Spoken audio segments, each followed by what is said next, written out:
go ahead and get started on our next Ivan Roundtable workshop on time domain analysis, learnings, and musings. This time I'm going to turn it over to David Rice. Hey, well, welcome to now it's our 54th workshop and in the series. It started a few years ago. And so let's get started, and let me first hand things over to John, our sponsor.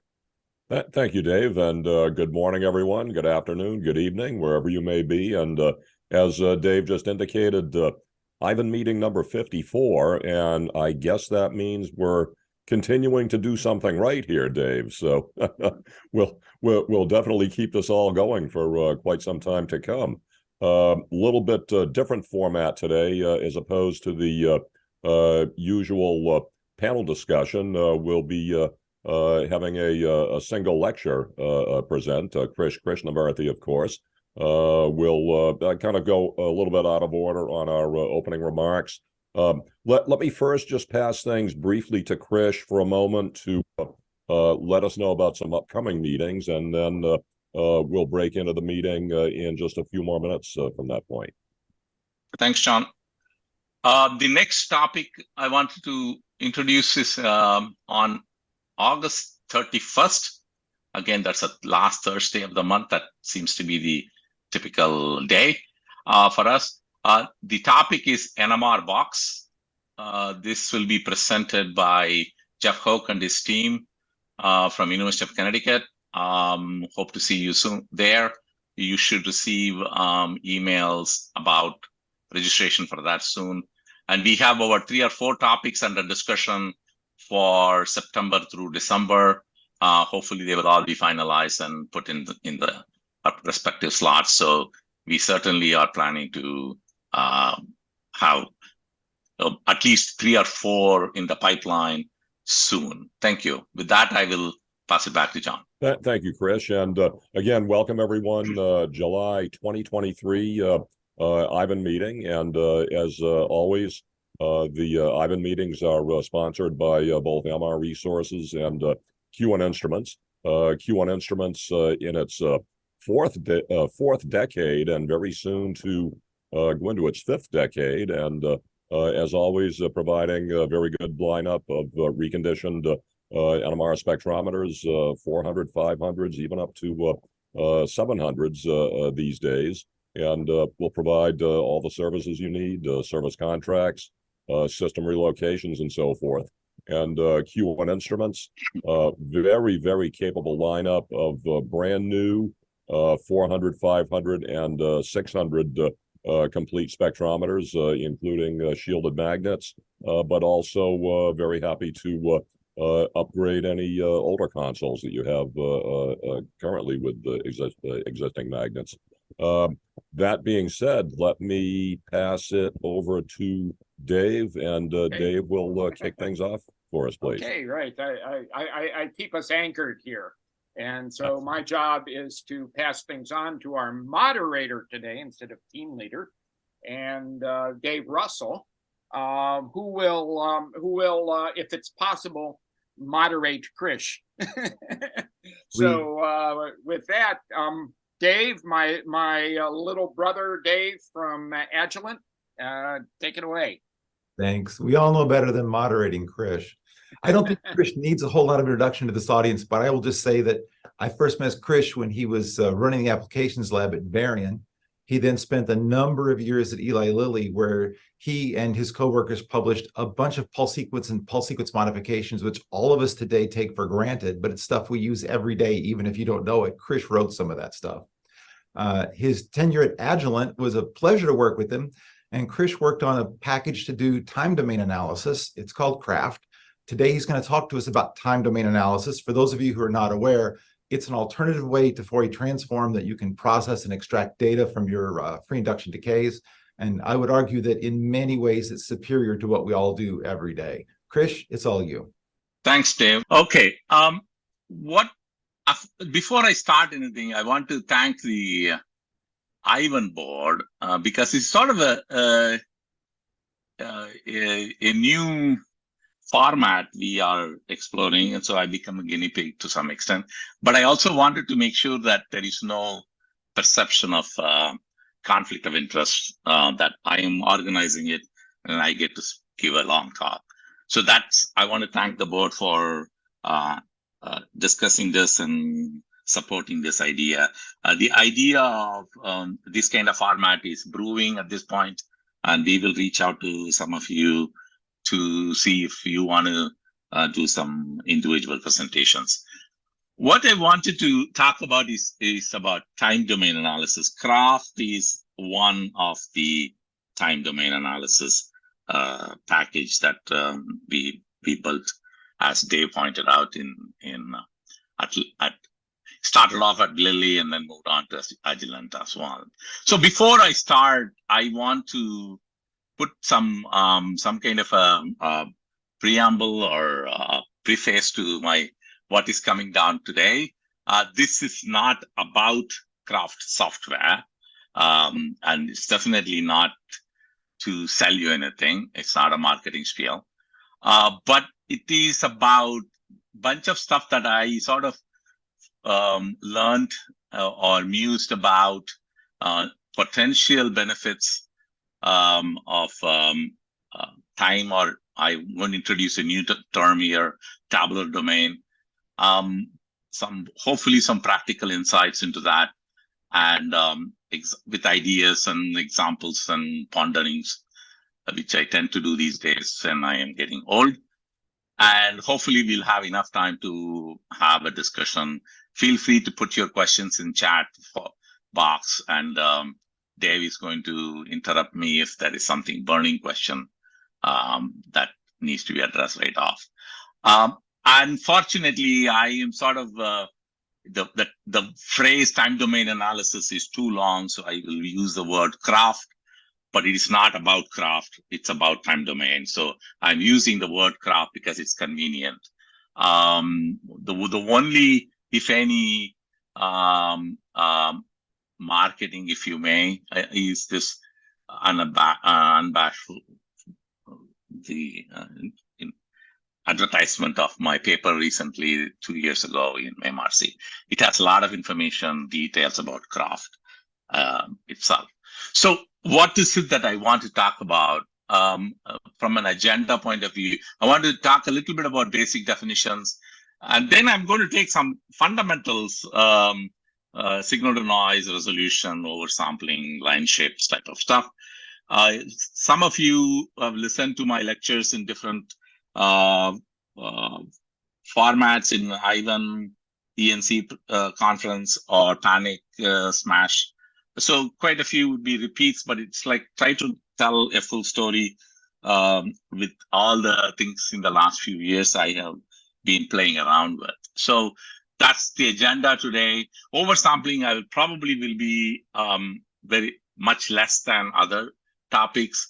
But again, I refer you to the paper we published on craft, which has a good section on oversampling.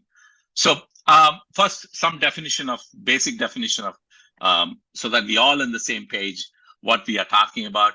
Time domain is, of course, FID type domain out of the spectrometer, and then we tend to work in the frequency domain. That's us, not me. I don't have that much hair. Then time domain analysis is really going from a time domain to a tabular domain. This is where I introduced a term called tabular domain, and somebody was amused by this in one of the conferences. So it is, to some extent, this is exactly where we are always worked on in our, whether we use a piece of paper or a spreadsheet, or we always work in tabular domain, except that we used to take the spectrum and do some kind of a frequency domain analysis, integration, fitting, and so on, so forth, binning.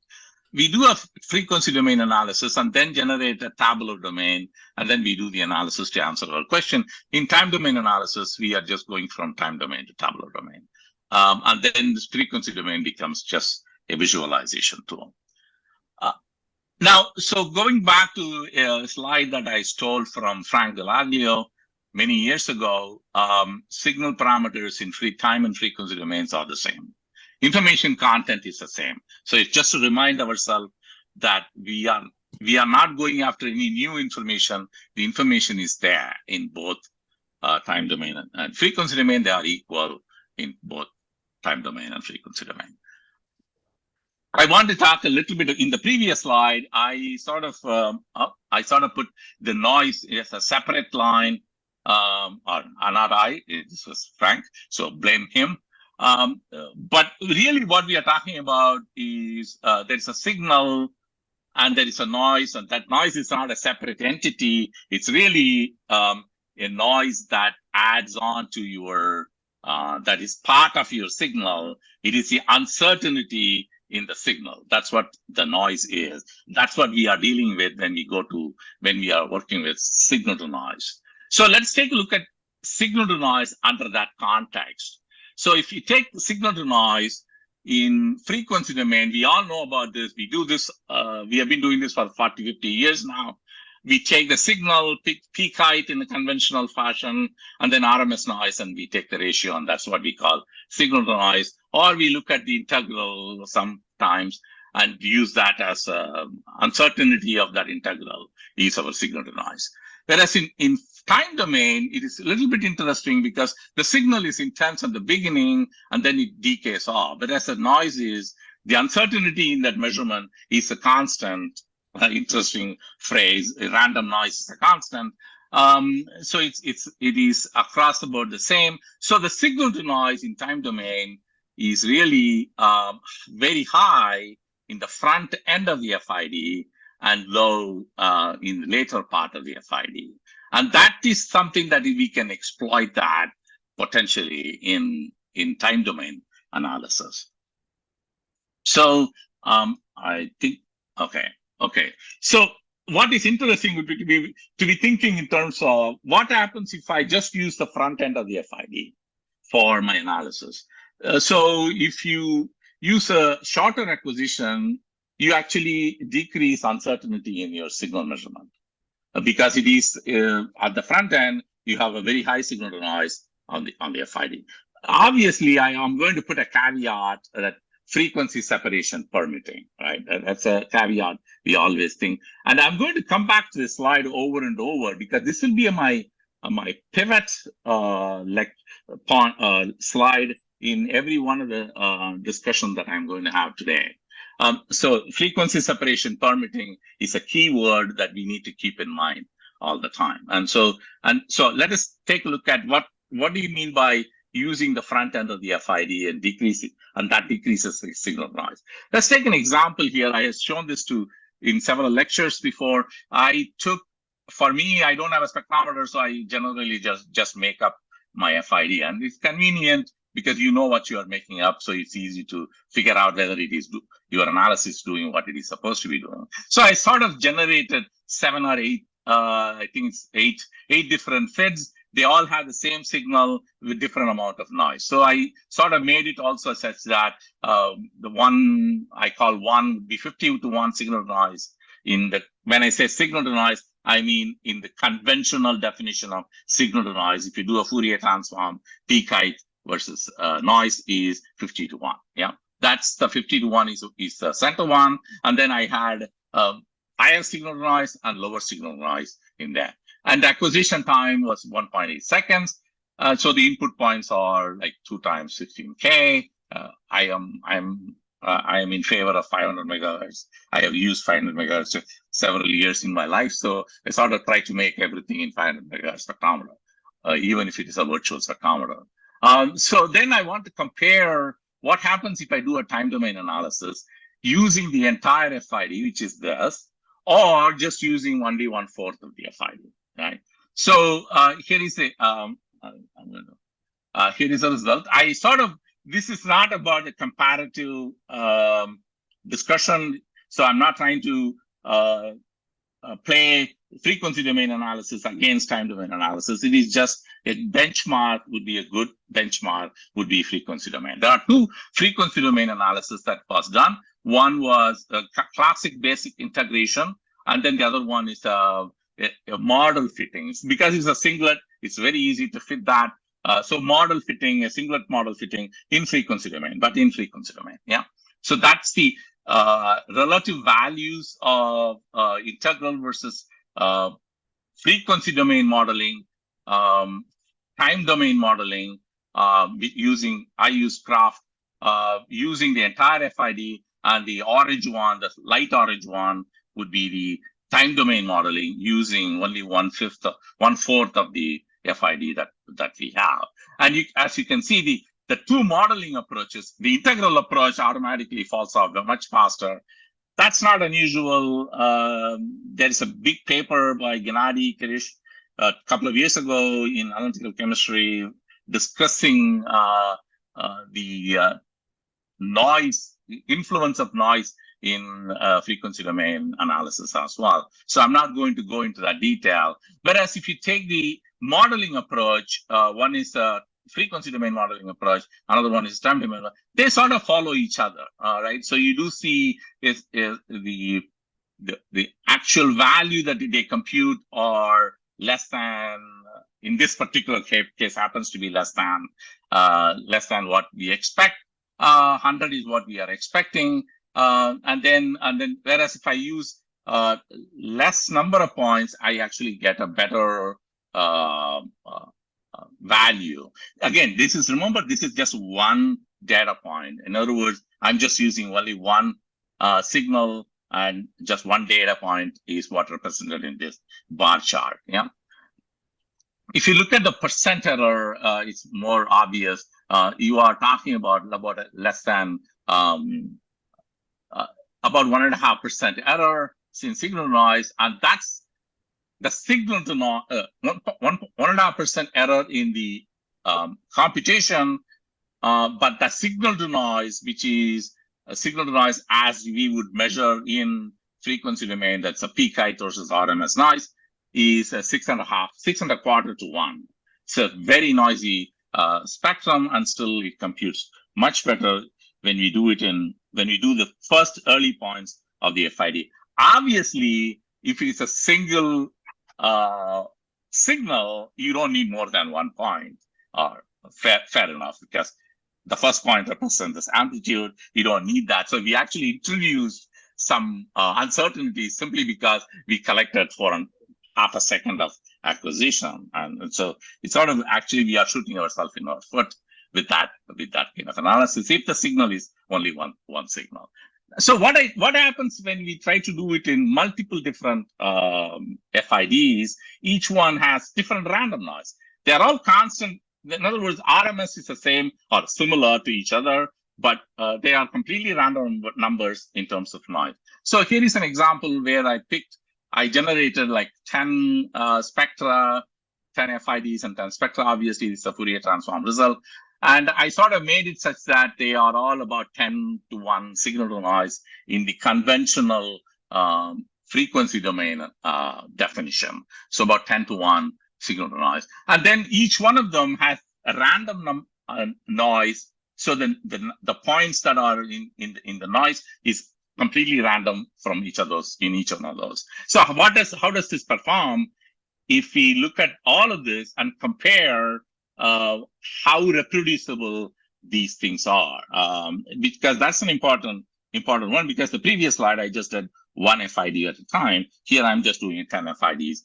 I'm expecting all of them to have the same signal, and what's the error in RMS in the amplitude of that, or standard deviation in the amplitude of that. That's what we are trying to figure out. So here is an example. Again, the same example. I just blew the frequency so we can actually see the signal, and that this is what I'm expecting because it's a synthetic signal. I know what I'm looking at, so that's what I'm expecting. So an integral gives you a good range. That's a standard deviation. So good range of values depending upon where your integral cuts are and where your noise positions are, and so on. So because it's random, so that's also random. The value is also random, so you get a good spread in there. Again, I am not going to spend time on that. Again, if you are interested in looking at what's the effect of noise on these kind of quantification, look at the analytical chemistry paper that Gennady published a couple of years ago. That's a very interesting, good discussion on this topic. So what about time domain? So if I use the entire FID, which is 1.86 second, whatever, overall on an average, it performs way better. I do get, on an average, I get a pretty good value. The spread is also there. Yeah, in other words, that noise is random from one to the other. On an average, they all average out to the correct value, but there is a spread on this. This is a very classic analytical chemistry definition. So you do repeat it and take the average as your value, and then you also report standard deviation from that average. Whereas if I take half of that is fit, you can see that if I take only half the fit, the spread comes down. And if I take only 1/4 of the fit, spread is even down. And if I take 1/10 of the fit, the spread is even down, even less. So in other words, the uncertainty is less if we start to use only the front end of the FID. Uncertainty in the measurement is less. And the value is pretty good so far. Again, this is a singlet. How easy can it be? It can't be any easier than this. Yeah, so that's pretty decent. But we also talk about so essentially shorter acquisition time, decrease uncertainty in there. Again, the caveat being frequencies of, if you have more signals than one, frequency separation, also known as the resolution of those frequencies, if they should permit that part, that how low can you go? Here is an example of how low can you go, right? This is a F19 kinetic study. So I'm giving you traces at 0, which is trace equals 1, very immediately at the beginning of the kinetics. And then after about, I don't remember what the time between 1 to 50, that's the 50th trace. You can see the signal coming up, and that's the 100th trace, that's the 6th signal coming up. This is F19, the signal noise is poor. This is a benchtop NMR and all that stuff. However, our frequency separation permitting question come in when we look, when we expand on this a little bit. As you can see, I am not interested, or as a user, it's not about the J values, proton F19 J values that we are interested. That's not the resolution we are looking at. We do have a resolution in the sense that that is an isolated signal. That's what we are monitoring. So if you keep that focus, that it is an isolated signal, and I don't care about the final point of that, final resolution of that signal, then we could essentially use our a previous slide, as I said, shorter acquisition time, give you better uncertainty principle in here. So let's take a look at how does it look like in a kinetics. That's 100 points in the kinetics, and you can see the uncertainty from trace to trace to trace is noisier. So if you use the entire 2.78 second acquisition time, it's the noisier. Here the signal, the definition of signal is not about the NMR signal, but the definition of signal is a kinetic parameter that we are after. So the uncertainty in the definition of the kinetic parameter, the rate constant, the K, and all that good stuff in physical chemistry that we learn, that uncertainty is dependent now upon how is it from trace to trace to trace. How is the values are from one trace to the next trace, or one kinetic point to the next kinetic point. So this is what you get. You still have a decent kinetic from there. You can compute and all that. But what happens if I just use first 50 milliseconds of the acquisition? In other words, I'm not asking you to recollect anything. I just take that FID and then tell the computational world that don't worry about anything beyond 50 milliseconds beyond, and just use the first 50 milliseconds. Yes, I understand I cannot resolve the J coupling of that fluorine to proton, but I don't care. Then the same data gives you much better certainty, or much less uncertainty. And so the computation of kinetic parameters from this would be much better because it is much less uncertain in the input value to the kinetic parameter. This is not just about NMR. This is about what NMR drives in terms of at the end, what is the parameter for your analysis that you are looking for. Concentration, kinetics, whatever else that you are looking at, it is what counts, and certainly in that measurement, what counts. So there is a value to this. There is another way we can, how else can I improve my signal noise? We talked about at the very front end of the FID, how else can I increase my signal noise? In the conventional fashion, we all know this. We do this all the time. If you have a signal noise 10 to 100 to 1, for example, we time average. You do a 200 to 1, 300 signal, 3 times, 4 scans. Your signal noise increases by square root of the number of scans, simply because the noise is random, and so the noise is random, so it adds by square root of that. Whereas the other one is signal is linear, so it adds to that. So we all know this. This is NMR principle. We don't have to go through that. But what happens if I have a hypothetical signal? What happens if I have a hypothetical signal that has a zero noise? Hypothetical signal is the same signal, but it is hypothetical. That has a zero noise. Then if I add that to the FID, my signal noise goes up by 2, because I'm just adding one equivalent of signal but no noise. So I can increase my signal noise by square root of the number of scans. Just because I can add, if I have that hypothetical FID, I can add that. And that's where the tabular domain comes into picture. In the tabular domain, if I had analyzed a signal, if I know a signal, not in time domain as a frequency, which is where the problem is in terms of collecting the data and all that, but in tabular domain, that is an offset amplitude decay rate phase. So when you have a tabular domain, that is no different from having a time domain signal, because I can compute the time domain signal that has no noise. This is what it is. There's some uncertainty if I have that signal. Remember, this is a hypothetical case. There's no noise. So if I have this signal, I can compute this. If I can compute that, I can add that to the FID and increase my signal noise much better.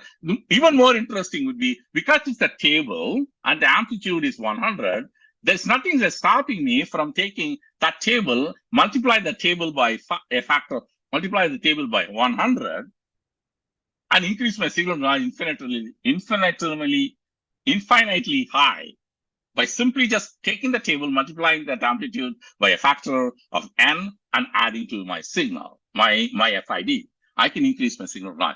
This is essentially equivalent to model spiking. We do this all the time, not in model spiking. We do this all the time in analytical chemistry. When you have a very small amount of material and you have an authentic material, in chemistry 101, we were told, or chemistry lab 101, we were told, take a small amount of known quantity and add it to that and do your analysis, whatever that analysis, UV, IR, NMR, whatever that analysis, gravimetry, whatever that analysis is, and how much you added, that's your analytical method. Changes and subtract that, and that's your value. So this is a very classic spiking experiment that we are all used to in chemistry world, and this is a model spiking. That's pretty much what is being proposed here. So you can take a model spiking. Where is an example of that? For example, here is another kinetic study. This is a benchtop, that's THF. These are the signals that we are interested in. As you can see, there is a reactant that was started off and it decays off, and there is an intermediate, and there is this product that is coming in. And if I try to do, if I did a time domain analysis of that, I'd like to do time domain analysis naturally. So there is this nice curve of reactant going down, intermediate coming up, and the product is going up as well. But it is the noisier part of it that bothers me. It is a noisier, that is from trace to trace to trace. There is an uncertainty. That uncertainty is, the noise is different, so the uncertainty is what it shows up in here. But here is, I have the model in situ. in here, in the sense that if I take trace number 3, that is dominated by a reactant signal. Yeah. So if I can model that trace number 3, I have a model. I have a model in the sense of frequency, amplitude, decay rate, phase, and I can add that to the entire set. And same thing if I take model number 25, which is I picked that because the 25th trace happens to have the highest intermediate. I have a model, so I have an intermediate signal, intermediate sample or intermediate chemical signal represented in a table. And I can take that table and add to the entire set of FID. And same thing in product. I can pick one of those. So I can pick these models and then simply say, just take that model, which is tabular domain. It's not a time domain model. It's a tabular domain. Go to the table from table 3, just take that model, synthesize an FID that is no noise, just add it to all my FIDs. And then if I do a craft analysis, of course, or time domain analysis in my case, what happens is you get a signal for product, a signal for intermediate, a signal for reactant, intermediate, and product. And we know what we added because we took a table and we know the amplitude of that table. I can take that amplitude and subtract it away.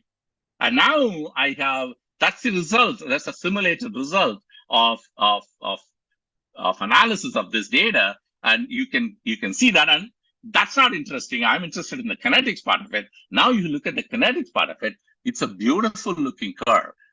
Nothing else was done other than spiking the data using a model from one of its own and using that model and spiking it, and then essentially get much higher signal noise for that signal compared to anybody else in the spectrum.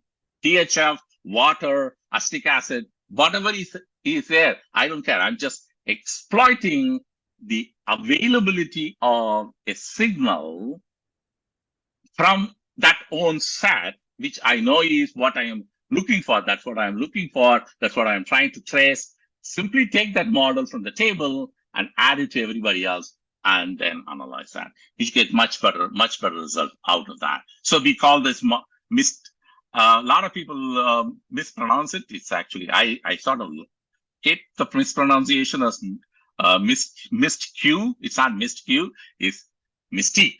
And that makes a lot of sense that it is a mystique. It's a model in silico spicing for trace quantification. That signal doesn't have to come from within your own data set. Because remember we talked about, I said something a little bit a few moments ago that if you, in chemistry world, we are well known to take a compound, that the authentic material that you have, spike your NMR tube with that, and then reanalyze it. And that reference standard, if you have that reference standard, we can exploit that too. Here is an example where we are trying to analyze that shoulder right there, and that this particular trace is to scale, that's the biggest peak into scale, and the trace there is just vertical scale blown up, so we can see the peak of interest. Yeah, peak of interest in that.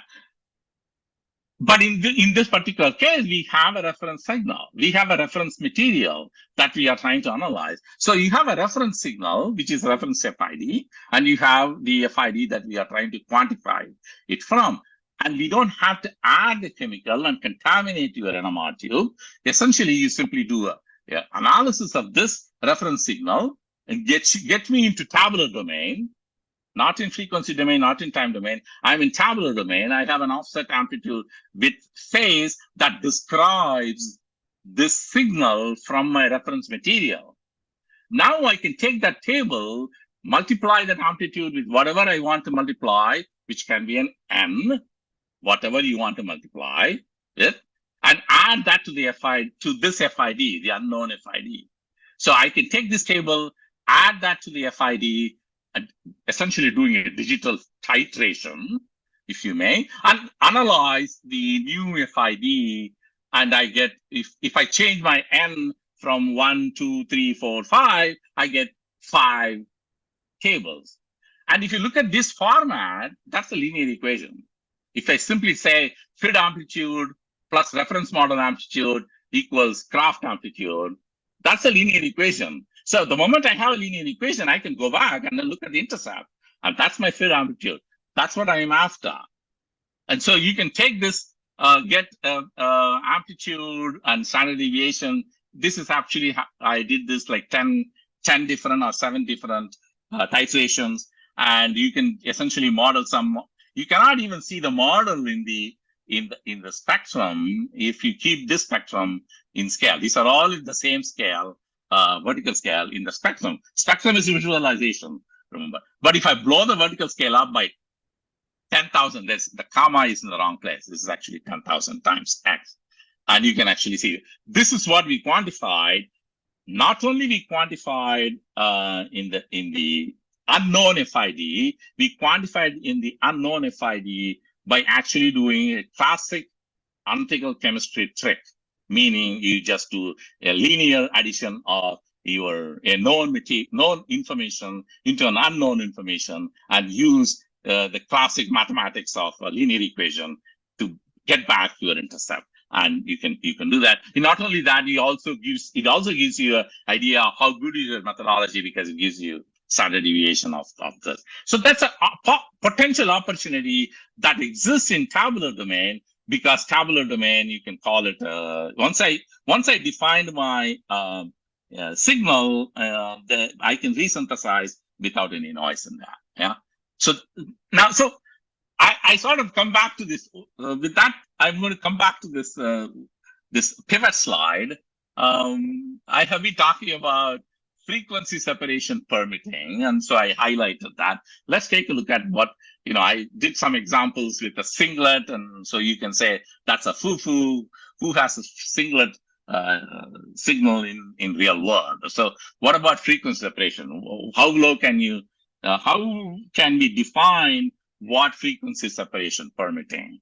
In the classic FT world, we think of it as, can I separate my two resonances within the 1 over the acquisition time frequency? That's the classic definition. You can probably do some kind of a weighting functions to improve that, but that's what we are dealing with in terms of frequency separation. Hey, Chris, how far is that? Yeah. Good question. Sam wants to know, is that standard deviation from repeated experiments or from the fitted amplitude? That's a fitted amplitude of 7 n values in that titration, if you may. So it's not the amplitude. It's not uncertainty in the amplitude computation. It's the uncertainty from 1 amplitude calculation to n amplitude calculation. But in all of them, the signal is increased by several hundred factors. Okay, so that amplitude variation or amplitude uncertainty would be significantly lower in the computation of that amplitude, because we actually increase the amplitude. So the probability of finding that signal, once I spiked it with the model, is very high. So I sort of decreased my amplitude uncertainty in the computation itself. Then once I decrease the amplitude uncertainty, now that what you are representing there in that standard deviation is what if I'm repeating this titration over and over with different n values? Because the very fact that I have n value that is like 100, 150, 200 times, or probably in that particular case, 1,000 times, your amplitude, computational amplitude uncertainty is very less, because you just blew the signal of that model out of scale. And obviously signal noise is constant, because noise is coming from your original FID. I did not add any noise here. So it's sort of a very difficult one to say what is the amplitude uncertainty, because I just skewed it by adding a zero noise signal to that FID, which has a constant noise. In all the computation, that's the same noise because it's the same FID.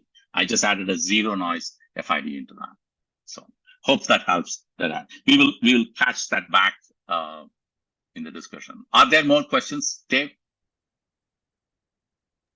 Okay. Not right now. Keep moving. Okay. So what about frequency separation? What do we mean by frequency separation permitting? So let's take, I graduated from, before I graduate, I just want to define what we mean by resolution. There's a definition galore in the world. The point here is not to tell you what is resolution, what is the definition of resolution, but to say that there is plenty of different ways people think about what they mean by resolution. I just wanted to point out that we just have to be careful what we define by resolution. One of my favorite one is I have a good resolution because my line shape is 0.5 to 4/10, 4/8. I have a fantastic resolution. So that's my favorite one that I usually just I'll be amused by, but just wanted to put that slide in there. Just say there's a fantastic number of definitions for resolution in the NMR world. So let's take what I like to talk about is can I identify, can I separate two signals? At this time, I'm going from a singlet to a doublet. I graduated grade 1. I'm now in grade 2, right? Can I separate a doublet, two frequencies in a doublet? Can I separate it? How far can I push that separation down? So what I did was I sort of went back to my simulation. I took a doublet of 0.5 hertz separation from each other. So it's a doublet. And then I simulated both of them. The line width is 0.2 hertz. In this case, both of them, the line width is 0.5 hertz, 1 hertz, 2 hertz, and 4 hertz. As you can see, the line width of each one of those doublet component is way wider than the separation themselves. Yeah. So in FT world, that's more or less hopeless, if you may. So I also added a synthetic noise to that, just to be fair, that there is a noise. So I added a synthetic random noise, meaning that each one of them has their own noise, but the amount of noise, RMS noise, is the same in all of them. So now take a look at this. Watch this doublet. This is a doublet of 0.5 hertz separation. And watch this line width. That's the FID that was generated with 2 hertz line width for each one of the two components in there. So that's the FT. You can ignore these spaces. They are all visual purpose. But the point being that you can separate the two. Even by visually, you can separate the two. No big deal, right? 0.5 hertz to 0.5 hertz line width, 0.5 hertz doublet, 0.5 hertz line width, you can separate them. 0.5 hertz line width doublet, 1 hertz line width, separate them. I'm not going to say it anymore. This is 2 hertz. That's 4 hertz. You can separate them. Now, here's an interesting question. This is the widest example that I had. Each one of them is 4 hertz. You can see that it is computes as 4 hertz. And each one of them is 4 hertz. And then I'm trying to separate 0.5 hertz, and it separates quite nicely. Now, what happens if I just use one shorter acquisition time? You just told me, Krish, that shorter acquisition time is better because your signal noise is better. What happens if I cut it down? Will I lose it? So here is an example where I just use 1/4. It's only 1 second, less than 1 second acquisition time in that FID. And it's a 4 hertz each line width and 0.5 hertz separation. You can still separate. I can go down to 0.68. And there you go. There is a point of breaking point. Yeah, there is a point where obviously it's going to come back and say, you know what? You're not giving me enough information to separate the two. So I'm not going to separate the two. I can't find 2 in there. No different than what we heard last month in non-uniform sampling. When you have a large number of information and you don't have enough points, you need more and more points. We had this discussion about sampling sparse sampling and all that. How low can you go in that sampling? It's a sort of a similar principle. Yeah, you got to have some amount, but not necessarily what you think you need to have, and you can separate those. So that's a very interesting idea, that because it's a modeling approach, it is trying to fit to the model that it best describes that input FID, and it doesn't require the conventional wisdom of typically 1 over the acquisition time kind of a separation in there. And we see this in real world example too. So that is a synthetic. This is quercetin, this is a real world sample. It's all doublets. And if you take the doublet, what I did was I couldn't ask the user to generate different FIDs with different line widths. So what I simply do, I took the FID, I didn't add any line broadening to it to begin with, and then I added different line broadening. In other words, I multiplied my FID to begin with a 5 Hertz exponential function. So I have a 5 Hertz line width added to the natural line width and say, what can you do? And I'm not going to go into detail. I'm throwing this one out just so you can see this in our recording. So you get the same result, whether it is no line broadening applied or 5 Hertz line broadening applied. The two doublets are in here, right in this position. That's where this is the FT result. That's a model result. And those two are the two models that are in there. So yes, there is an opportunity to redefine frequency separation permitting phrase when you are working with time domain and tableau domain. I'm going to throw in an interesting example here. This is a soybean extract. I think Dave Russell will remember this. I think he and his coworkers made this spectra for me in those days, in the good old Agility days. The point is I'm not trying to do a metabolomics or food sciences lecture here. I'm going to completely think about what are we talking about in resolution when we say resolution. It is a 3 cohorts of soybean extract. That's a messy spectrum. And our resolution in this kind of study is not about resolution of your NMR. It's about the resolution of your entities, of your cohorts that are in there. So it's a cohort resolution that we are interested in. Using NMR as a tool, not using trying to do resolving NMR. That's not the interest. Obviously, we want to supply the best resolution from the NMR. The input should be good. But our goal is to, how well can I resolve one set of compounds, one set of FIDs from another set of FID, one cohort of soybeans from another set of soybeans. I color coded them because we know what they are. That's pretty much what that color is. So we tend to rely back on, we have a lot of information from NMR, mass spec. You can have a mass spec information, you can have IR, whatever analytical information, you can put it all into one bucket and then say, show me some kind of a principal component analysis. And here is a principal component analysis of that thing. What we are really here talking about is it's a multi-dimensional information reduced to 2-dimensional projection along 2 principal components, right?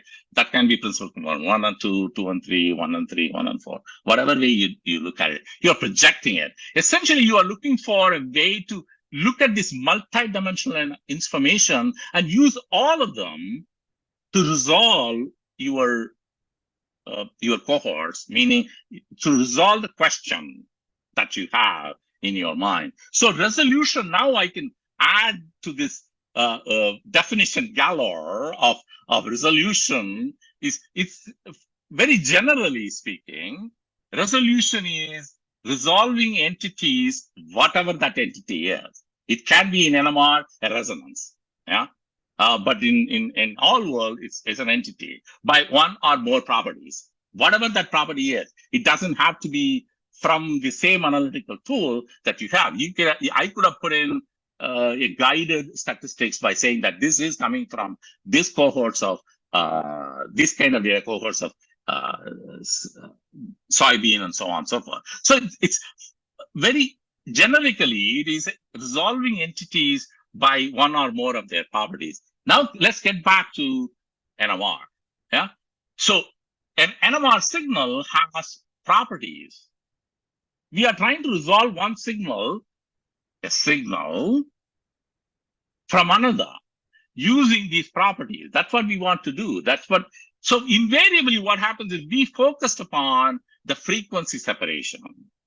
What if we focus upon other properties of NMR signal, and can we do better resolution of the signal, not of the frequency, of the signal, using decay rate, for example, and so on and so forth. And the same thing, FT is the same. So I'm just going back, what if we want to use something like that? Here is an example. This is the antibody spectrum. The bottom is an FT. That's your graph result, or time domain answer. That's your residual. We can sit down and argue about how great that is or how bad it is and all that. That's not the point. The point is more or less that your graph result gives me similar spectrum. If when I look at it from a spectral point of view, similar spectrum as this, so I say, okay, that's cool. I am able to describe this FID in a series of mathematical functions that describes the same FID, and that looks the same from a visual point of view. And when I subtract the two, I get a random signal that looks like a noise. That's cool. That doesn't help me anything. All I did was I took this FID, which is time domain signal, into a tabular domain signal, and then I convinced myself that tabular domain signal is good because when I generate the time domain back, it gives me the same result. No big deal, other than that I'm able to remove the noise and put it away into a random number. But it is a tabular domain. The moment it is in tabular domain, I can say, ignore any model that is 40 hertz or above. I am using one of the NMR properties of the table, which is the decay rate or the width. We can think in terms of width, but computationally it is the decay rate of the signal. I can say, take that table, whatever that table is, filter, use a spreadsheet. That I deliberately put that as a spreadsheet. Essentially, simply say, hide anything that is over 40 hertz and resynthesize my fit. Then I get sum of all the models that are less than 40 hertz, and the rest of them put it back in the residual. So I essentially did quote unquote baseline correction of this antibody spectrum. I can do even further, focus on that. I can do further and then say, I'm actually going to separate it into two groups. One group that is less than 6 hertz line width, all the models that are less than 6 hertz line width, group them into one trace, and all the models that are in between 40 and 6 hertz, and group them in another trace, and then left of them left over, and these three traces will just keep following, just as a reference signal. I can essentially say, I don't have to say 6 hertz, this model at 6 hertz. I can say 10, I can say 15, 20, 30, 40. I didn't say 40 because I had a programming issue. I can't say 40, then it doesn't give me enough traces. It says that trace doesn't exist, but I just wanted to show that trace has no signal. So I said that 39.9. And so essentially what I just did was using the bit dimension of the table and resolve peaks that are narrower, which is 10 hertz or less, narrow peaks, from moderate line width signal, from really wide line width signal. Essentially, I used the NMR property itself to resolve resonances based upon that property. And that's a new definition of resolution. So it's a resolution by width dimension. I just added a Rubik's Cube as a nice icon for that. Now, this itself is an interesting approach because I simply showed this is a 10 hertz filter, 10 and 40 filter. So that's a 10 hertz or below. That's between 10 and 40. And I have a nice spectrum that came from the original antibody spectrum. that we have. What is interesting is this itself is not of any use to me. Yeah, sure, you're showing me a very nice spectrum. Maybe there's a citrate there, there's some peaks in there, and I can quantify that or not.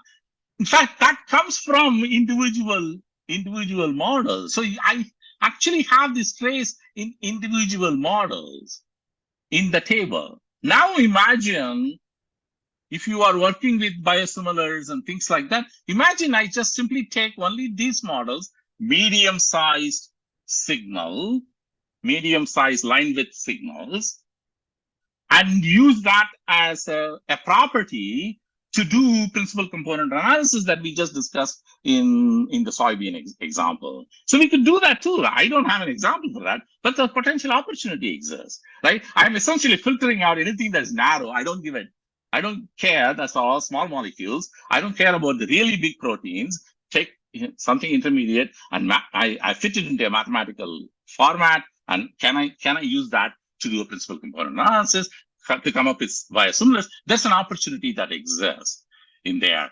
In fact, from a visual, I'm a visual guy. I'm sure all of us are visual, meaning that we like to look at spectra.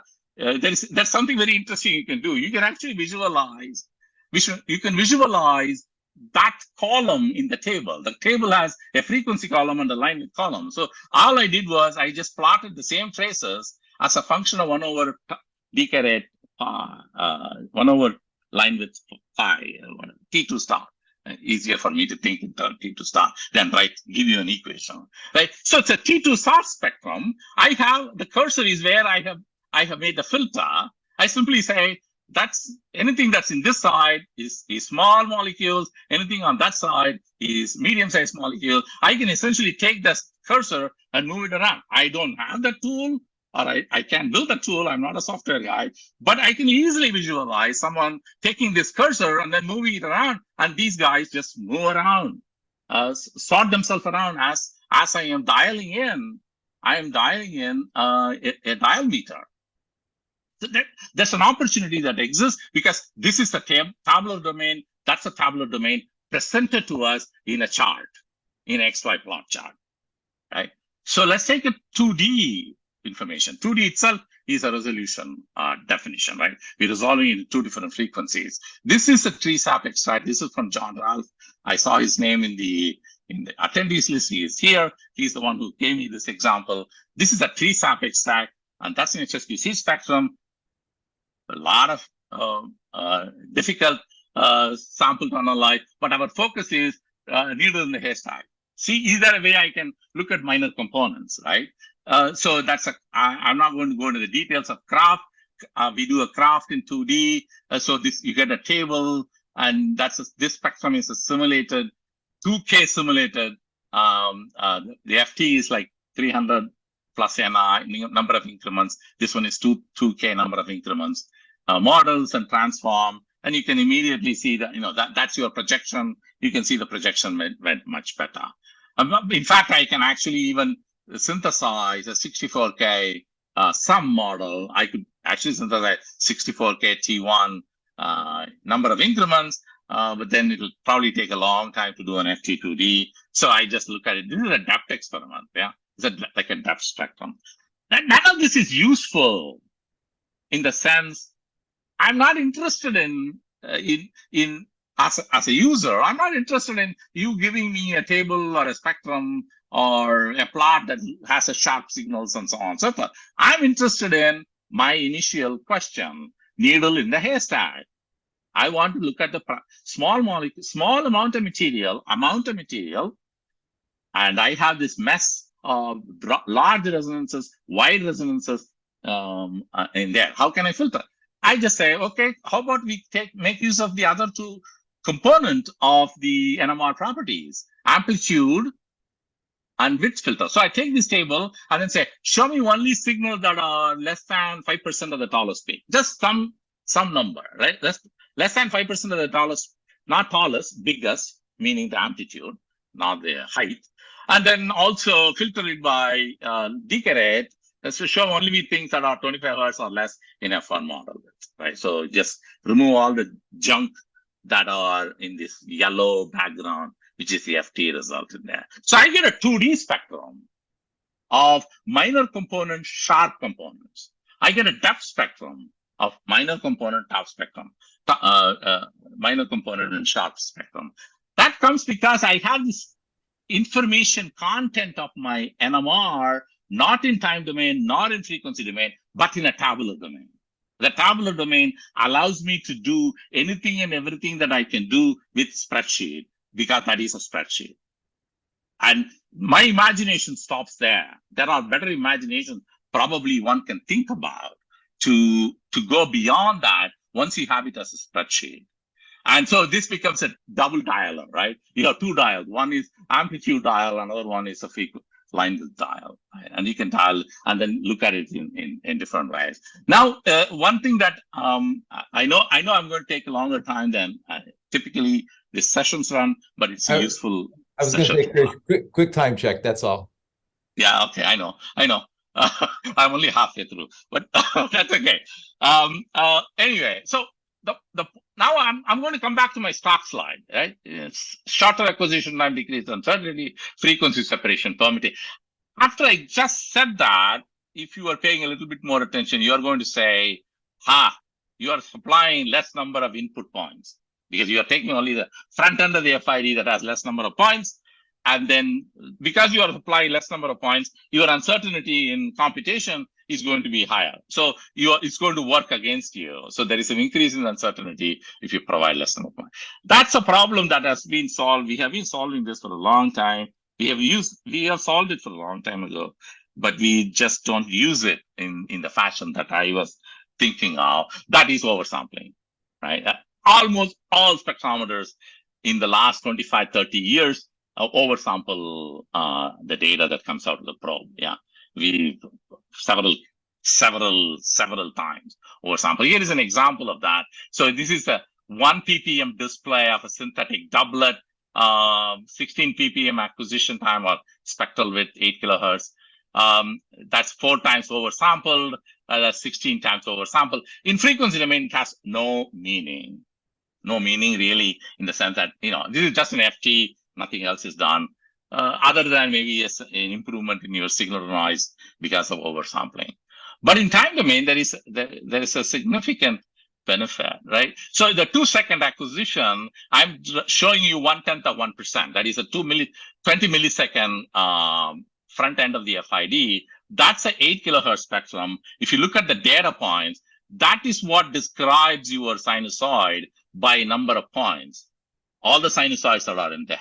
It's a 4 times oversample that describes, and this is the 16 times oversample that describes. These are actually data points, but just they are so close that even the pixel resolution is not good enough. So even a layman like me can look at this and say, yeah, I can see the sinusoids in there.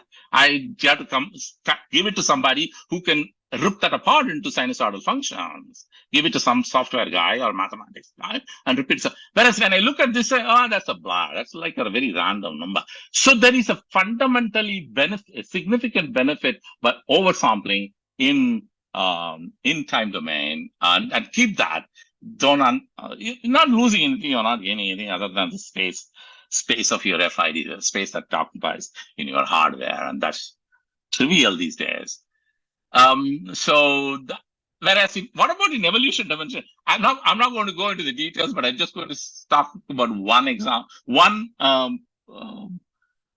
caveat in this. 1D, it's all fine. You can collect much faster without losing time. What about in evolution dimension? So this is the number of increments is 64. This is the number of increment is 256, but not T1 max is increased. For the same T1 max, this is sampled much faster rate.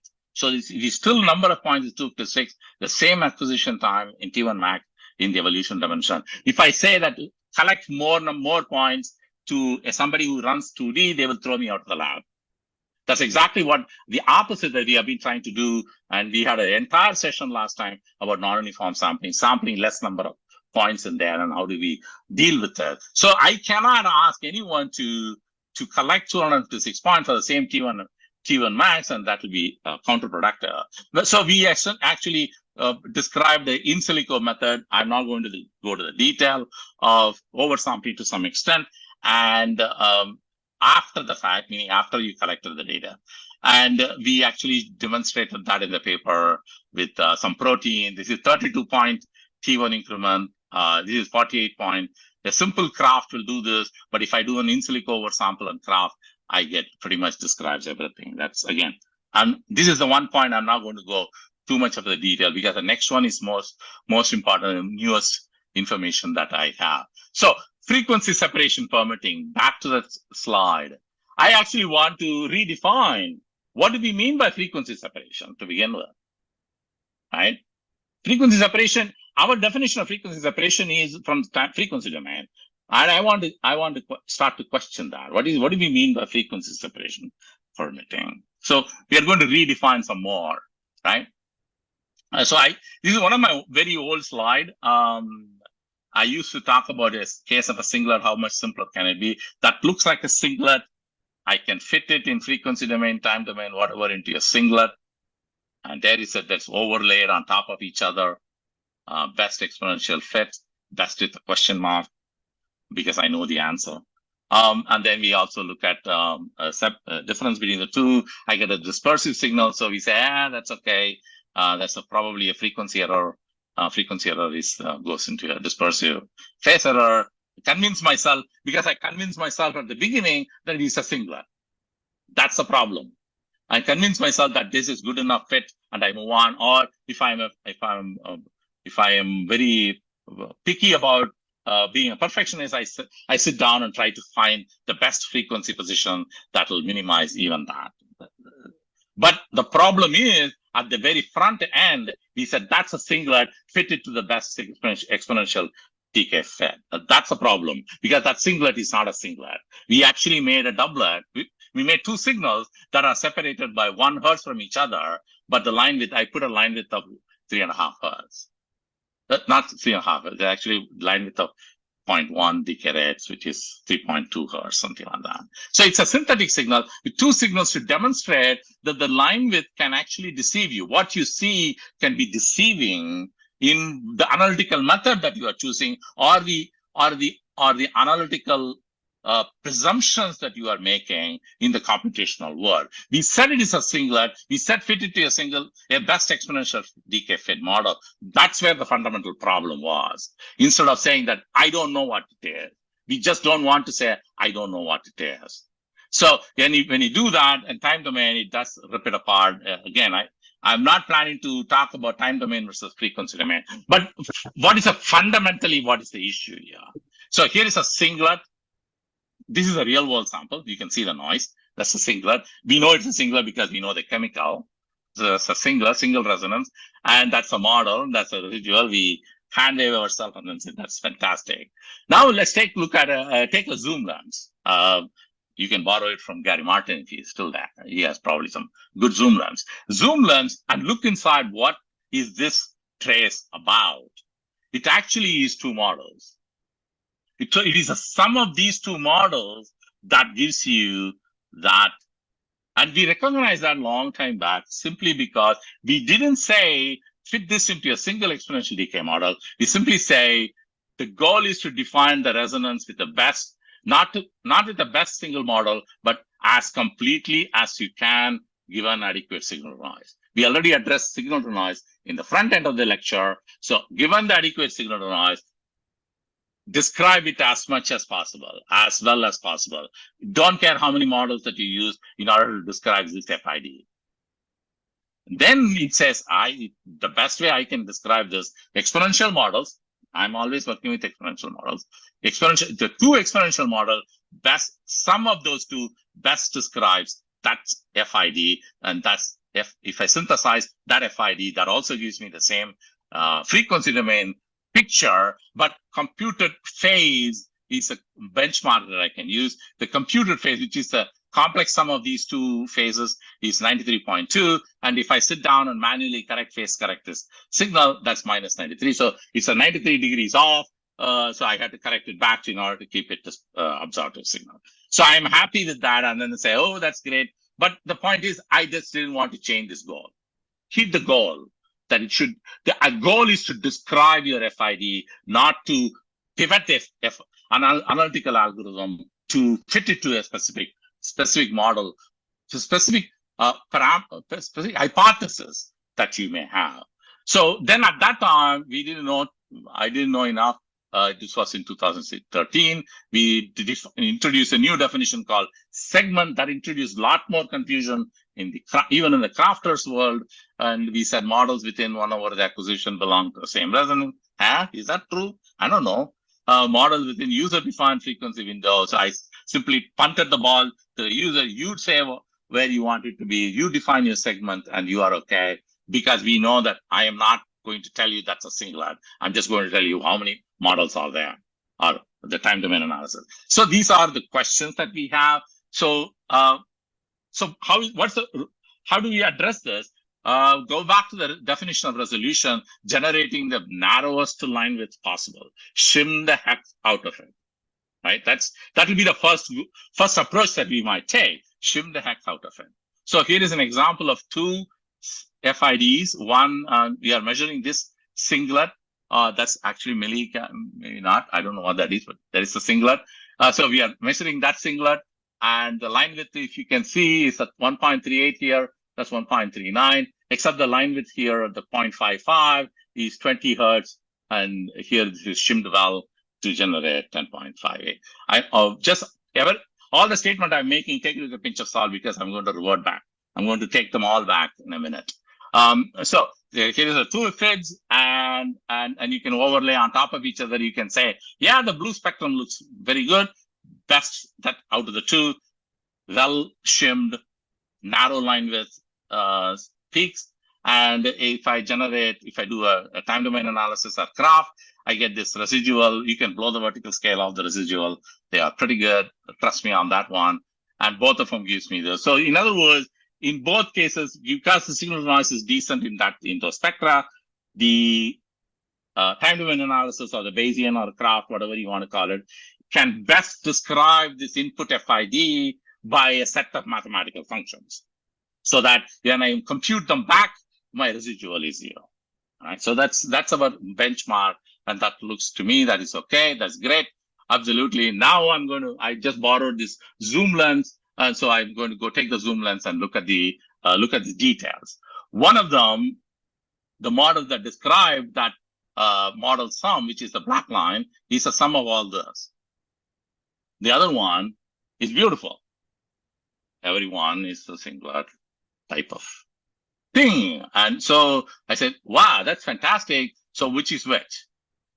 The red one, which we thought is a poor shimmed, and the blue one is the one we thought is very well shimmed.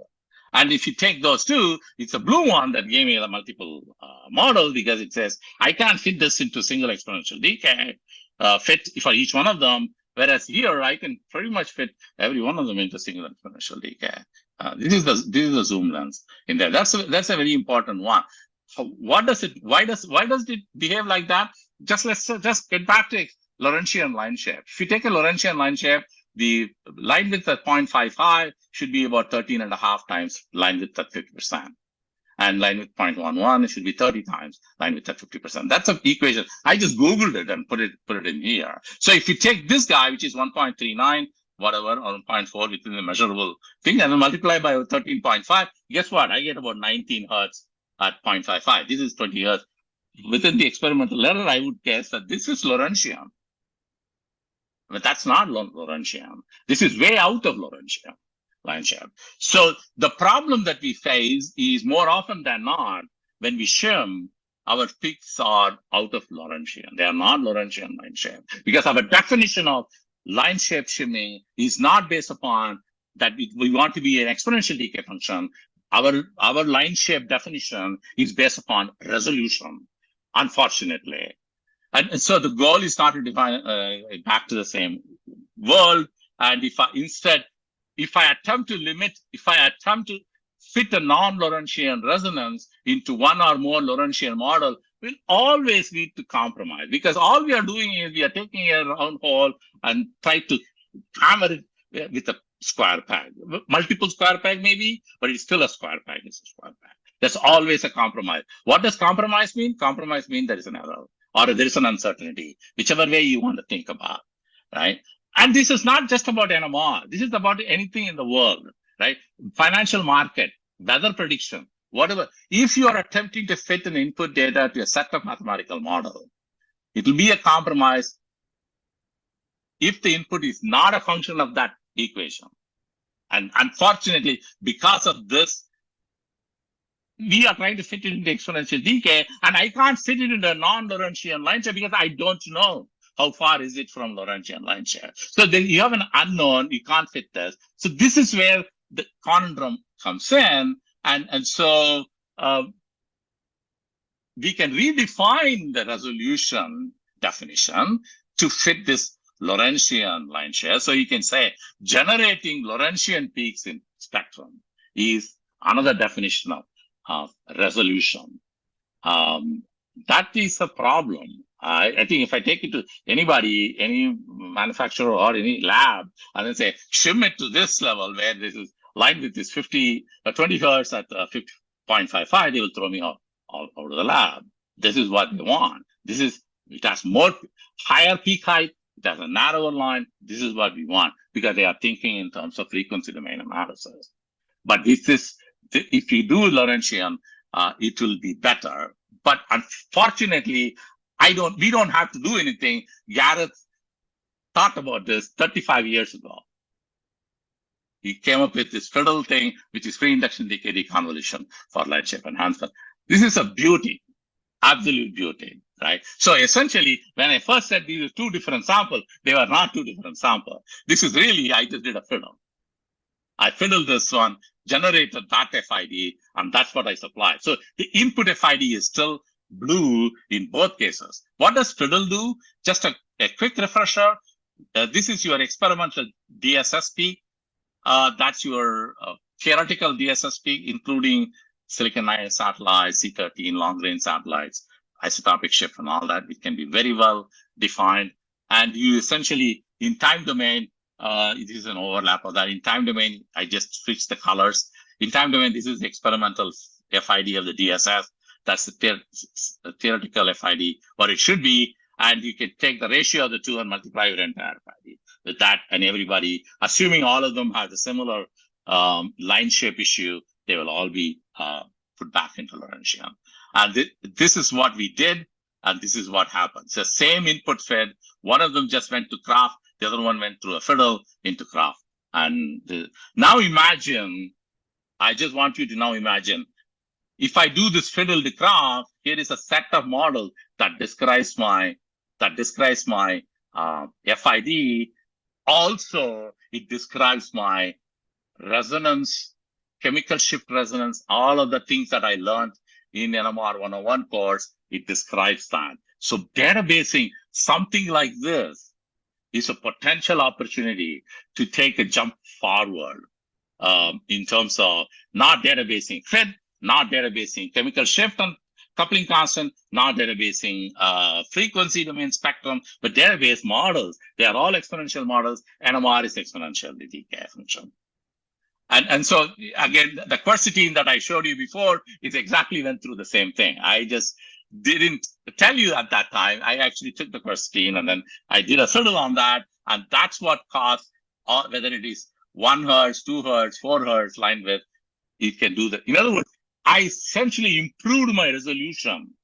My resolution and the definition of can I frequency separate two resonances, which is in this case doublet, two resonances by its properties. One of them is the property is it's a Lorentzian line with the line decay, it's exponential decay function. If I stick to that, I can resolve much better than I can resolve without that. And here is an example of that, to fiddle or not to fiddle. Here is a C13. I'm done, almost 2 slides. That's it. So here is 3 examples of the same data, same sample, triplicate sample preparation is different. This is from Manuel Hetzek's group in Ohio State. C13 spectrum, we were interested in analyzing the anomeric protons, anomeric carbons in this case. Poor signal noise, no wonder. best we can see was 45 to 1. We need to resolve peaks that are 3 or 4 hertz away from each other. There are peaks that are close to each other. We need to resolve them as well. And highly likely is non-Laurentian because we know that it's non-Laurentian. But not enough signal noise to correct for the non-Laurentian shape of the modeling. So I can't use the conventional segmentation approach, segment definition approach, and then let the user pick or let the computation or the guy who wrote the program pick what is your segment width, minimum segment width to describe a resonance to a number of models. None of that will work. We can't do that because there is not enough signal noise, raw signal noise to get there. So what did we do? You can essentially do a fiddle on this, and you can compare the uncertainty between these three. Okay, so this is 3 data points. Still, uncertainty or the standard deviation out of these 3, and the orange line is uncertainty in the amplitude measurement of the same FID using just craft or no fiddle, and the other one with fiddle. And I don't have to tell you that which one is better. And here is another example. I can't tell you what it is. I can't show you a spectrum. I can't do anything. But repeating replicate analysis is a very standard to test a hypothesis and all that. Here is 10 different FIDs. All of them is supposedly have the same chemical entities and same chemical ratios and all that. They're looking for how reproducible is this. And one of them is with fiddle and one of them without fiddle. I'm not going to tell you what it is. You can figure it out, and you can actually expand even this. This is 2 orders of magnitude in terms of amplitude range, and you can expand that region. And you can see that this is obviously no fiddle. That's a fiddle. And there is a problem with this. I think fit number 8. I don't know what that is. We see this everywhere. Fit number 8 is sort of weird. I don't know why. But the point, and then here is an example of how the spectrum or the models look like. This is the model as the FID was supplied. Pretty good signal. You can actually very nicely resolve in sucrose type tests that we do these days for bio NMR specifications. Split the sucrose, double it down to the baseline. If you do that, this is what this looks like. This is not sucrose, but it looks like beautiful, but that's the pathetic looking line shape. This is the best line shape. That's not, so you don't need to go down there. Use the Laurentian equation to see how far you should go. If you go beyond that, it's not Laurentian. I'm sorry. That's just the way it is. It's mathematics. So that's what it is. So fiddling with it, we are improving. Dan and I have been working on improving this. Is a good idea, making it into Laurentian line shape. This particular hypothesis is very, very useful, irrespective of which field you are in. And then I want to finish it up with, I was going to summarize my learnings and musings in a set of statements, but then I realized that would be overreaching to this group. So I just removed it and essentially just wanted to say, NMR signals are free induction decay. So let them be. And don't muck with it. Don't try to overdo that and try to get something better than that. Actually, you can do better if you leave it the way they are, the way they should be. All right. With that, I'm going to close, and I will close that. And I don't know if there are questions. If I elicited questions, the whole idea of this discussion is to make sure that there are questions and answers at the end. I took a little bit longer, but that's a lesson I always learn. Thank you very much. Thank you so much, Krish. All right. We did have a few questions in the chat. I think we've covered those. So I would suggest anybody's got a question, unmute and fire away. Krish is ready. Don't be shy. Krish, I've got one. If you've got a second, you want to go back and touch on. There was a question about when you showed using Mystique to extract very small amplitudes from a very noisy spectrum. Can you overfit? And we had a little chat about it in the chat. I wonder if you maybe want to go back and that yourself. Good question. That's a good question, actually. Okay, there it is. Okay. So okay. I'm assuming this is the one that you are looking at, yes? Not the reaction monitoring. It's the same question, actually. Can you overfit?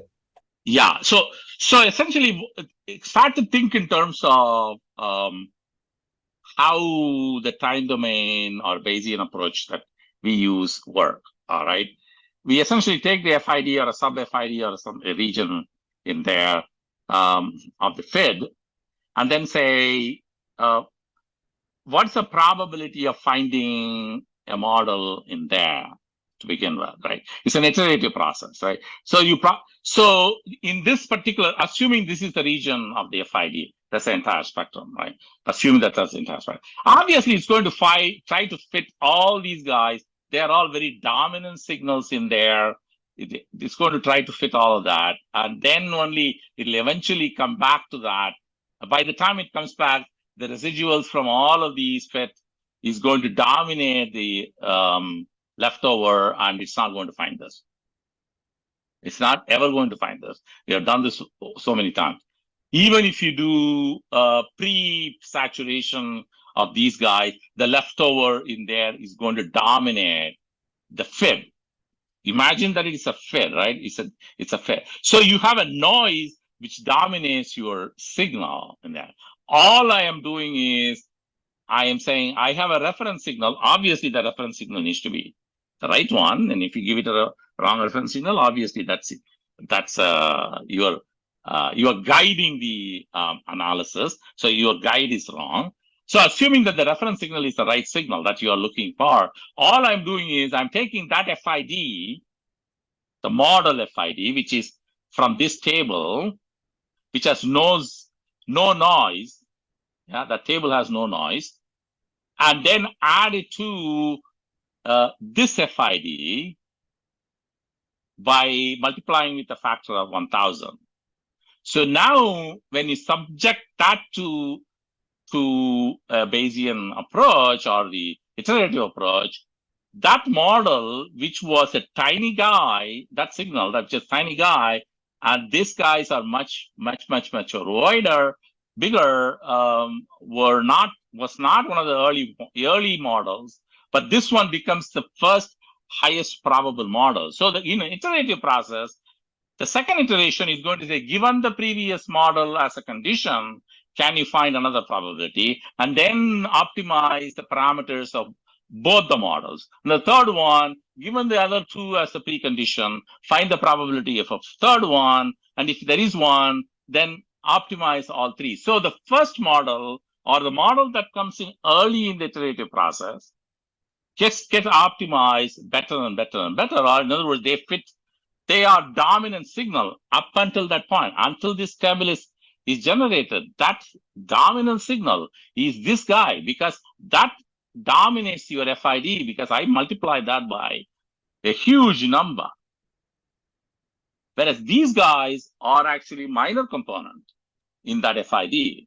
Now, because I know I added a no noise table to that, I can essentially fit this linear equation and then say my intercept. But again, I need to always keep in mind there's always noise in there. So I'm now within that m multiplying factor. What is the noise? That's going to be an uncertainty from one titration to the next titration to the next titration. That's what that standard deviation in the next slide dictates. That standard deviation here is the standard deviation of fitting that linear equation. And because this is a dominant signal, even if I just added 1 to 1, if the amplitude uncertainty in the computation would be similar to the amplitude uncertainty had I done analysis, decimation of this FID, because I just added a 1 to 1. Obviously, we can see that there is a large number of noise. There is other signals in there. Those are all, from this peak point of view, those are all noise. It's like a definition of weed in the garden, right? What you don't want is your noise. So what you don't want are all these guys. That's the noise. In order to circumvent that, I have the full control on taking this and multiplying by m. taking this. So there is this amplitude has an uncertainty, and that's for sure. That's always there. So your reference signal is important, meaning that just like any other pure compound reference signal, you want to have a very good signal to noise. So you define this amplitude, you defined all of this extremely well. Basically, it's different. And so your API, if you in a pharmaceutical world, your API needs to be clean, and you want to get an API spectrum with the best signal to noise that you can achieve and the best Lorentzian line shape that you can achieve.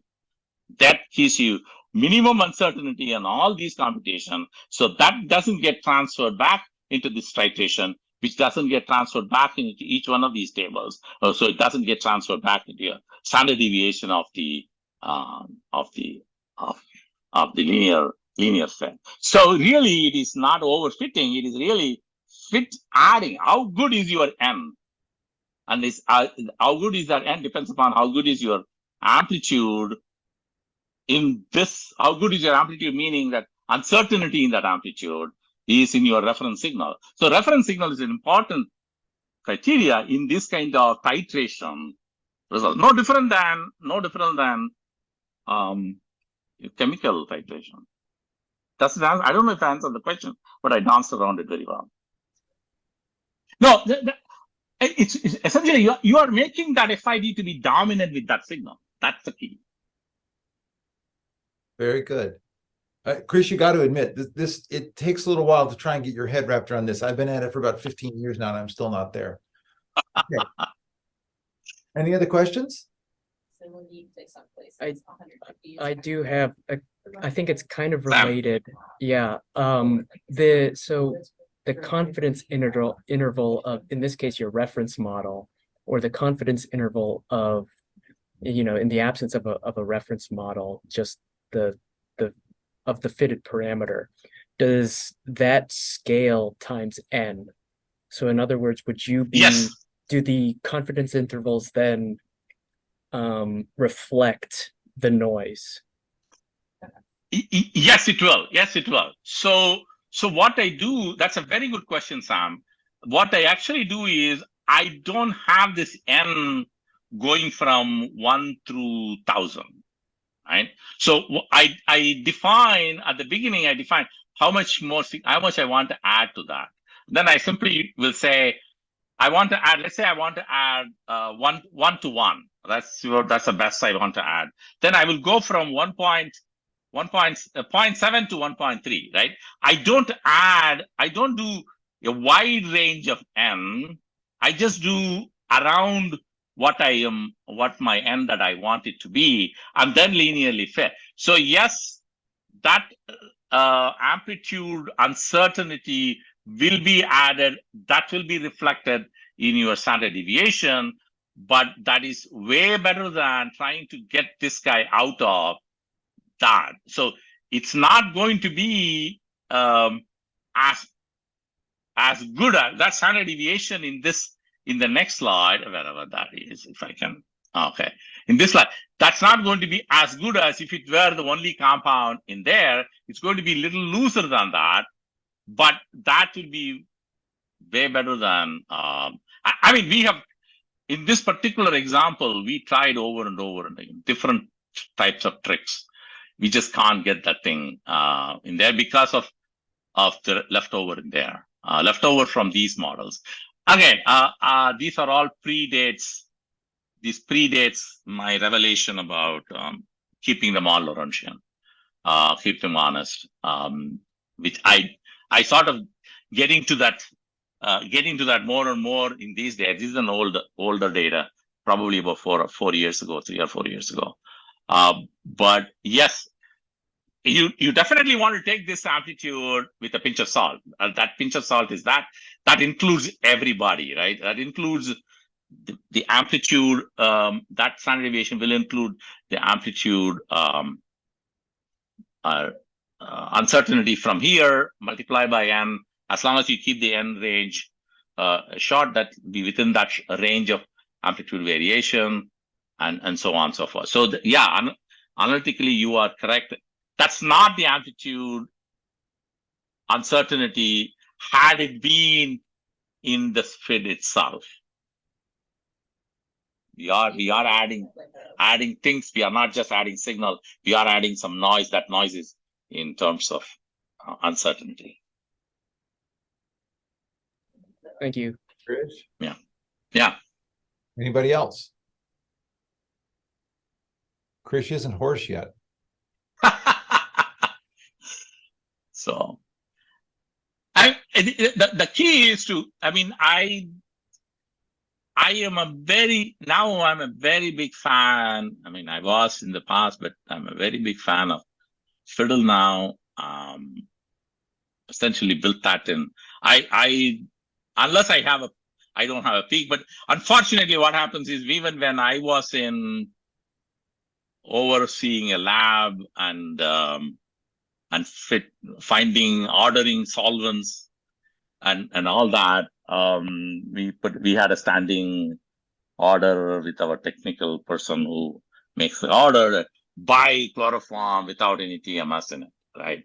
Because it dominates my signal, my NMR. I don't give a hoot about referencing, chemical shift referencing. I can do that with my log signal, and all that stuff. So we essentially made adding TMS or DSS, not a reference signal, a user caveat.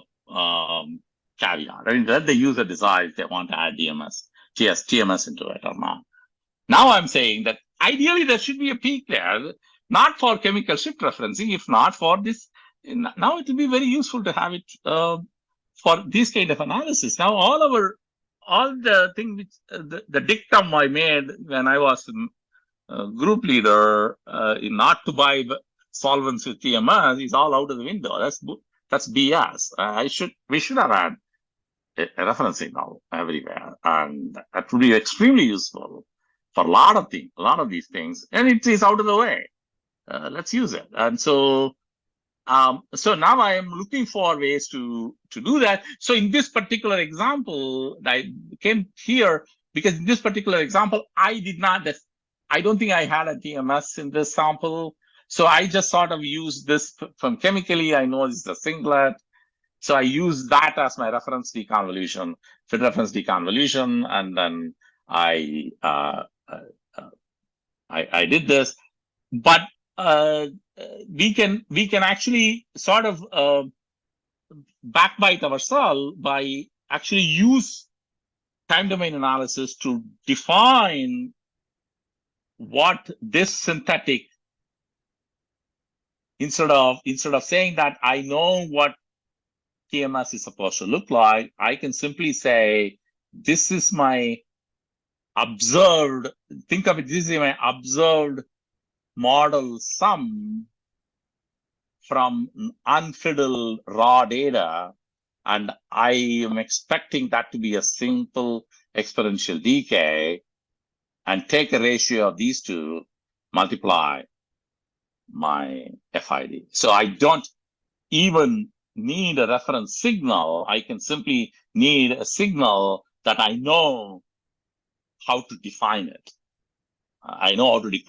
Meaning I know if it is at a long range, if it is a high signal to noise, if it's a long range C13 coupling, what is the isotopic perturbation, what's the J value within that that's buried in the line width, and any heteronuclear coupling, other heteronuclear coupling that are. So all of that I need to know. Like chloroform, you need to know C30, chlorine 35 to chlorine 37 isotopic perturbation, and you need to know all of that. Because you are essentially saying that that's my theoretical signal, and you need to define that theoretical signal. Once you have a theoretical signal, it can be done with any signal, and Garrett did in his paper that's described as well. I mean, a lot of people use that. Any signal can be used, not just TMS, but in that fashion, we are using a window of about 30 hertz or 60 hertz. I use 60 hertz as my good window, where it should be a well-separated resonance, but I think that it doesn't even have to be a separated resonance. As long as I can say a segment.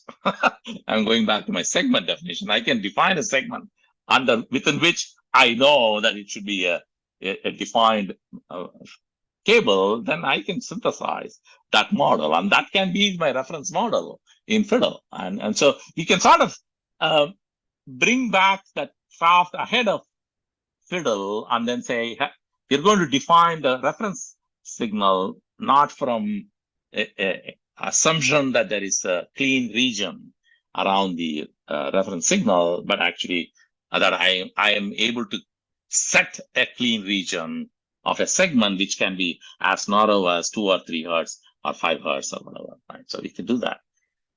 Those are all to be explored, but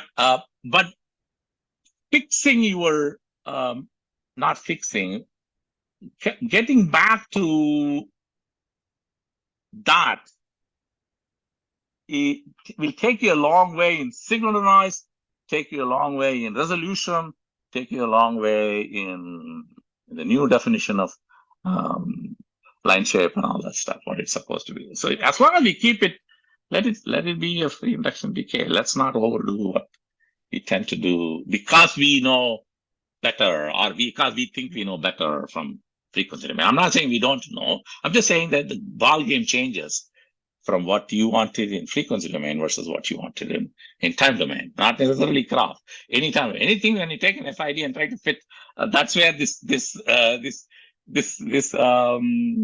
thing come on. Anytime you try to do some modeling fit, your input has to be a linear sum of an equation. That's why we don't do very good in financial prediction. We don't do very good in weather prediction because it's not fit. And why not? It's the same thing is true with NMR. Same thing is true with NMR. Same thing is true with anything. If you are modeling something. Right? So if we can acknowledge that, then we are in much better shape. But line shape of 0.6 over 6 over 12, I cringe. That's And I spent decades striving for that. Thank you, Krish. yeah. We are at past an hour and 45 minutes. I think maybe the right thing to do would be see if Dave or John want to jump back in and close for us. Krish, thank you so much. Sure. Okay. So if we don't have any more questions, I'd like to thank everyone for listening to a really interesting talk. And so with this, I will close the meeting. Just as a parting thought, if you guys have any questions beyond the time limit that I let you have questions, feel free to send me emails. I love to talk. So thanks, Krish. Thanks, Krish. Thank you. Thank you very much.